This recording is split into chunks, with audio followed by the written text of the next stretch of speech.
किसी ने सोचा भी नहीं होगा कि चाइना के हेज फंड का एक छोटा सा प्रोजेक्ट पूरी एआई इंडस्ट्री को हिलाकर रख देगा। ओपन एआई, गूगल और एनवीडिया इस एआई रेस के मेन कॉम्पिटिटर थे। बट लास्ट वीक लॉन्च हुए deep sea R1 AI model ने इन सारी कंपनियों को हिलाकर रख दिया है। यूएस मार्केट के सारे स्टॉक और जितने भी टेक स्टॉक हैं वो सारे के सारे क्रैश कर गए, और यहाँ तक कि एनवीडिया जैसी बड़ी कंपनी का भी स्टॉक एक ही दिन में 70% से ज़्यादा नीचे गिर गया, जिस कारण से एनवीडिया को 560 बिलियंस का लॉस हुआ है। अब मैं आपको बता दूं कि इंडिया की सबसे बड़ी कंपनी रिलायंस, इसका भी मार्केट कैपिटलाइजेशन 250 बिलियन है, लेकिन एनवीडिया को एक ही दिन में 560 बिलियंस का लॉस हुआ। सोचने वाली सबसे बड़ी बात यह है कि जो डीप सी एआई मॉडल है, इसे ट्रेन होने में सिर्फ $6 मिलियन खर्च हुए हैं। वहीं अगर हम बात करें ओपन एआई की, तो इस एआई मॉडल को ट्रेन होने में $100 मिलियन और गूगल के जेमिनी को ट्रेन होने में $200 मिलियन लगे हैं। सो आज इस वीडियो में हम जानेंगे कि डीपसी क्या है और ये कैसे दूसरे एआई मॉडल चैट जीपीटी और जेमिनी से बेटर है। चलिए जानते हैं इस वीडियो में। सो दोस्तों, इस वीडियो में आगे बढ़ने से पहले अगर आपने मेरे चैनल को अभी तक सब्सक्राइब नहीं करा है तो आप हमारे चैनल को सब्सक्राइब कर लीजिए, क्योंकि ऐसे ही टेक वीडियोस में लेकर आते रहता हूँ। अब सबसे बड़ी बात यह है कि ये कोई बड़ी टेक कंपनी नहीं है। इसे चाइना के एक हेज फंड मैनेजर लियांग वैनफुंग ने साइड प्रोजेक्ट के रूप में लॉन्च किया था। अब जो ये एआई मॉडल है, ये एक साइड प्रोजेक्ट था। डीप सी की कंपनी क्रिप्टो में ट्रेडिंग करती थी और इस कारण से इनके पास काफ़ी ओल्ड जीपीयूज रखे हुए थे। तो इनके हेज फंड मैनेजर ने सोचा कि क्यों ना हम एक साइड प्रोजेक्ट लेकर आए और जो हमारे हॉलीडेज़ में जीपीयूज ऐसे ही रखे रहते हैं उनका यूज़ करके हम अपना खुद का एक एआई मॉडल रेडी करें और इसे एक साइड प्रोजेक्ट के रूप में लेकर आए। और इनका यही साइड प्रोजेक्ट है डीप सी। और इसी एआई मॉडल के आते ही टेक इंडस्ट्री में तबाही मच गई। डीप सी कोई नया एआई मॉडल नहीं है। सारी के सारी एआई वर्ल्ड को पहले से डीप सी के बारे में पता है।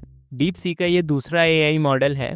इससे पहले भी डीप सी ने एआई मॉडल को लॉन्च किया था जिसका नाम था R10, और ये जो लेटेस्ट मॉडल है इसका नाम है DeepSea R1। अब जो R10 है ये इतना ज़्यादा एडवांस नहीं था, इस कारण से टेक इंडस्ट्री में इस पर कोई ज़्यादा ध्यान नहीं दिया गया।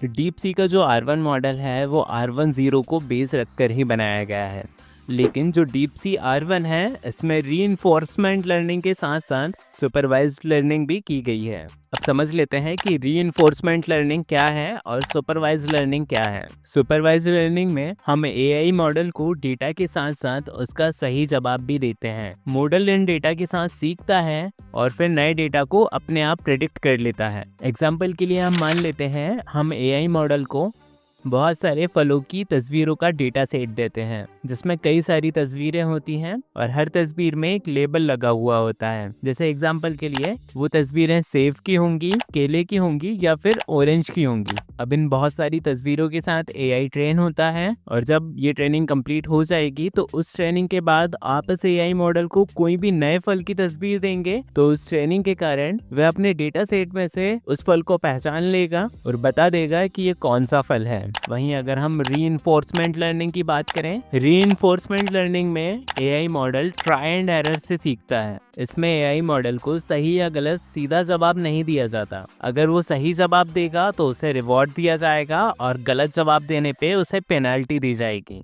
एग्जाम्पल के लिए आप समझिए, अगर कोई सेल्फ ड्राइविंग कार है और उसे एक एआई एनवायरनमेंट में चलाया जा रहा है, तो अगर वो बिल्कुल सीधे रास्ते पर चलेगी तो उसे रिवॉर्ड दिया जाएगा, और अगर वो किसी दीवार से टकरा जाएगी या रोड से उतर जाएगी तो उसे पेनल्टी दी जाएगी। इस तरीके से वो एआई मॉडल समझ जाएगा कि उसे बिल्कुल सीधे रोड पर चलना है। अगर वो गाड़ी दीवार से टकराएगा या रोड से नीचे उतार देगा तो उसे पेनल्टी मिलेगी। इस तरीके से रीइंफोर्समेंट लर्निंग के द्वारा एआई मॉडल को ट्रेन किया जाता है। अब जो जीपीटी और जेमिनी हैं ये क्लोज सोर्स टेक्नोलॉजी हैं। हम इनके कोड को या फिर हम इनके डेटाबेस को डायरेक्ट एक्सेस नहीं कर सकते। हमें जो इनका आउटपुट या इंटरफेस दिखाया जाता है हम उससे इंटरेक्ट करते हैं। लेकिन वहीं डीपसी की बात करें तो ये ओपन सोर्स टेक्नोलॉजी है। इसकी कोड को हम देख सकते हैं, मॉडिफाई कर सकते हैं, डाउनलोड कर सकते हैं और अपने मुताबिक चेंज भी कर सकते हैं। अब दोस्तों मैं यहाँ पे आपको बता दूं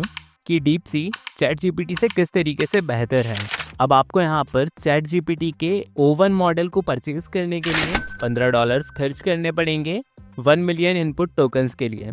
लेकिन वहीं हम डीपसी की बात करें तो 1 मिलियन टोकन्स के लिए सिर्फ $0.14 ही चार्ज करना पड़ेगा, जो कि चैट जीपीटी से काफ़ी कम है। सो दोस्तों, अगर आपने डीपसी के AI मॉडल को यूज़ किया है तो आप कमेंट में बताइए कि ये चैट जीपीटी या गूगल जेमिनी से बेटर है या नहीं। सो दोस्तों, अगर आपको ये वीडियो पसंद आई हो और इस वीडियो से कुछ नया सीखने को मिला हो तो प्लीज़ इस वीडियो को लाइक, कमेंट और शेयर ज़रूर करें और मुझे सपोर्ट करने के लिए मेरे चैनल को सब्सक्राइब करें।